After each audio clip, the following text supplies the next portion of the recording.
और हमारे साथ अब केडियानॉमिक्स के फाउंडर सुशील केडिया जुड़े हैं, जो हर मंगलवार हमसे जुड़ते हैं। आइए उनसे समझते हैं कि उनका इस समय क्या मूड माहौल है। Sushil ji, good morning.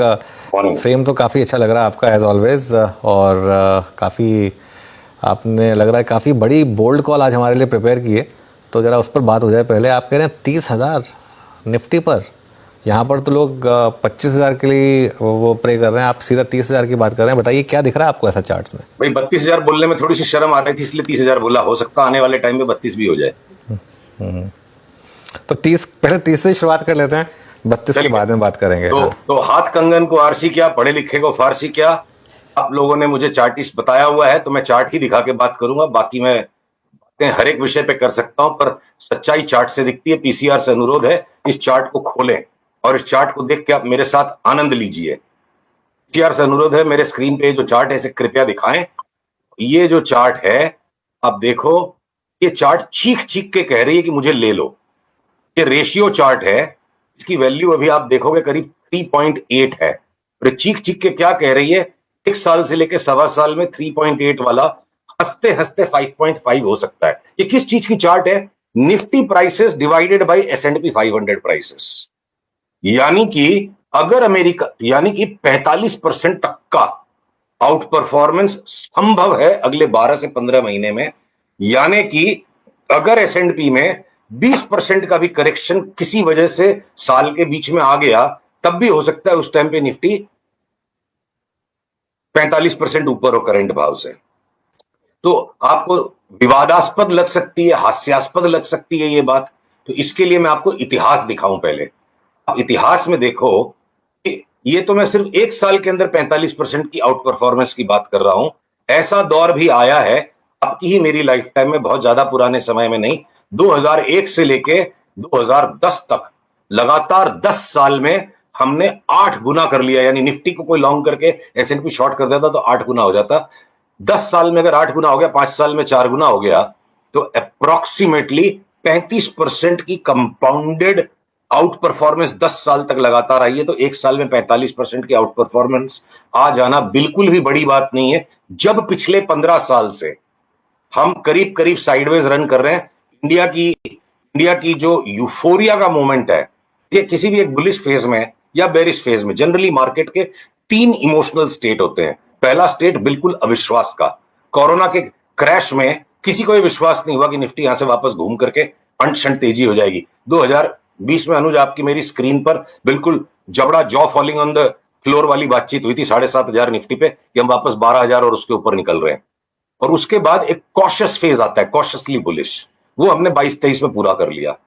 24 के सेकेंड पार्ट में सबकी खाया पिया निकल गया, सबकी चर्बी निकल गई। जो भी प्रशांत जैन कह रहे थे ना कि स्टॉक मार्केट में पॉपुलर ओपिनियन नहीं होता है, तब जैसे त्राही माम मची हुई है, ट्विटर पे जो मीम्स आ रही है और जिस तरह से लोग हमारा विरोध कर रहे हैं। देखो 26,500 पे मैंने आपके साथ अब ऑन एयर बात की थी, 23,000 हो जाएगा निफ्टी, लोगों ने मुंह बनाए, और अभी भी इस बात पे लोग मुंह बना रहे हैं। तो लोगों का काम है, वो करेंगे, वो ह्यूमन नेचर है। पर ये जो इस तरह की यूफोरिक स्टेट अगर आ सकती है, तो मैं खाली इंडेक्स को तो देखकर इस तरह बावड़ा नहीं हो सकता।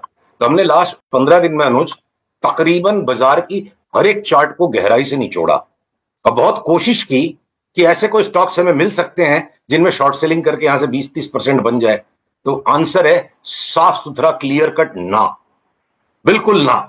बेचना यहां पे गुनाह हो सकता है। इस तरह की चार्ट्स हैं। तेजी शुरू नहीं हुई है, 23,300 के ऊपर जाने के बाद आज की हमारी वार्ता को ट्रिगर किया जाए, और अब से लेकर बजट तक की अनिश्चितता में 23,300 से लेकर 22,700 तक की फ्लक्चुएशन बिल्कुल स्वाभाविक है। देखिए सुशील जी, मैं वैसे खैर आपको सिर्फ चार्टिस्ट नहीं मानता हूँ, मैं आपको एक एज ऑलराउंडर ट्रीट करता हूँ।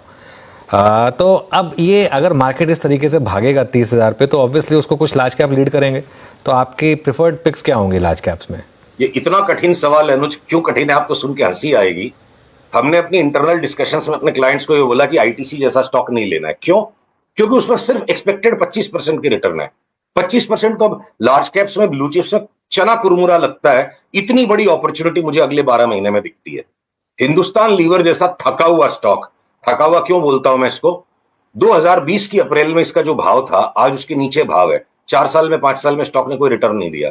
वो हिंदुस्तान लीवर भी बोलता है मैं 50% बढ़ जाऊंगा।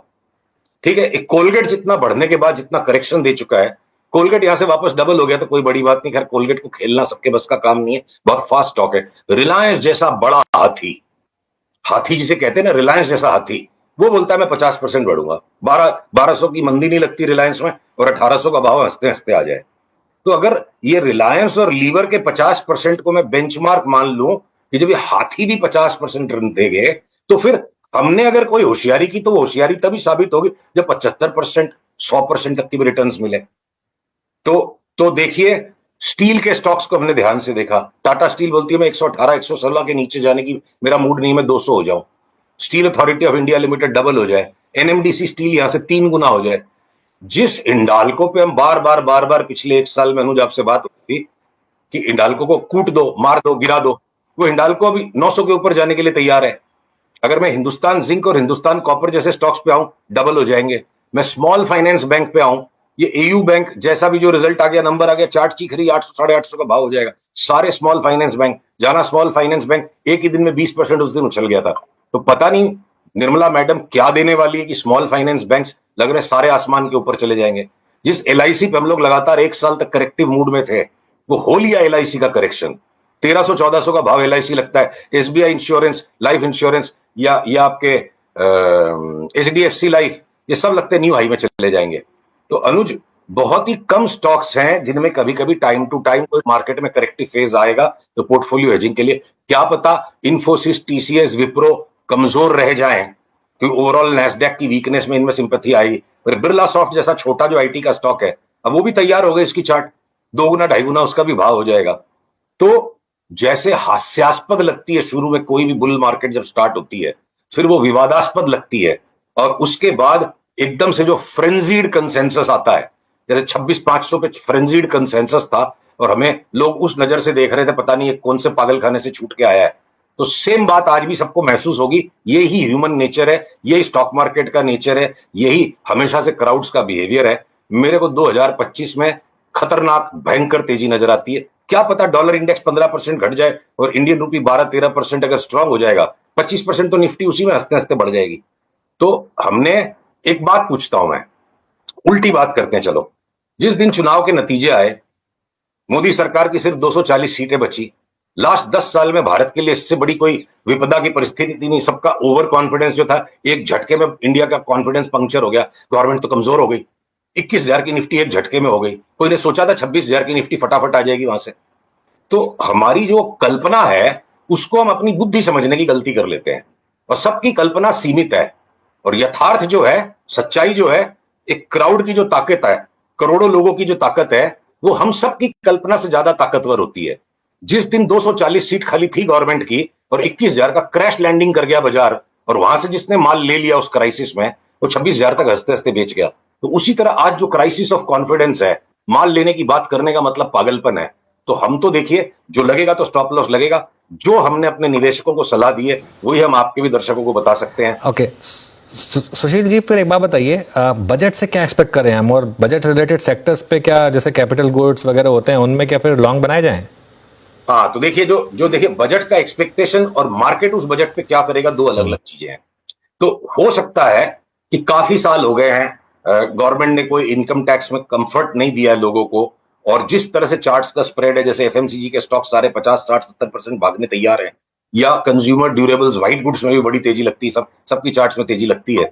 तो मैं अंदाज लगा सकता हूं, वो रॉन्ग भी हो सकता है, और ये पॉलिसी आए बिना भी बाजार ये काम कर सकता है कि कुछ इनकम टैक्स के अंदर में रियायतें मिले, लोगों की जेब में पैसा सरकार डाले।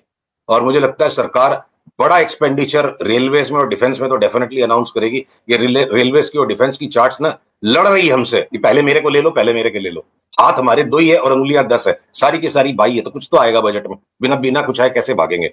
आपका जो सवाल है कैपिटल गुड्स पे, देखिए लार्सन एंड टुब्रो ऑलरेडी जिस तरह से साइडवेज बैंड में चल रहा है, तो अगर कोई फायर सेल आ गई, कोई कारण से कोई कॉर्पोरेट इवेंट ऐसा आ गया कि अचानक से आके कोई कूट जाएगा, 3500 का भाव में मिलेगा, तो लेंगे 3500 से लेके 4500 में। एक केपेक्स के जो स्टॉक्स है, चाहे एबीबी, सीमेंस, आपके इवन कमिंस जो हमारा ज्यादा फेवरेट रहता था, लार्सन, ये अंडर परफॉर्मेंस दिख रहे हैं अनुज।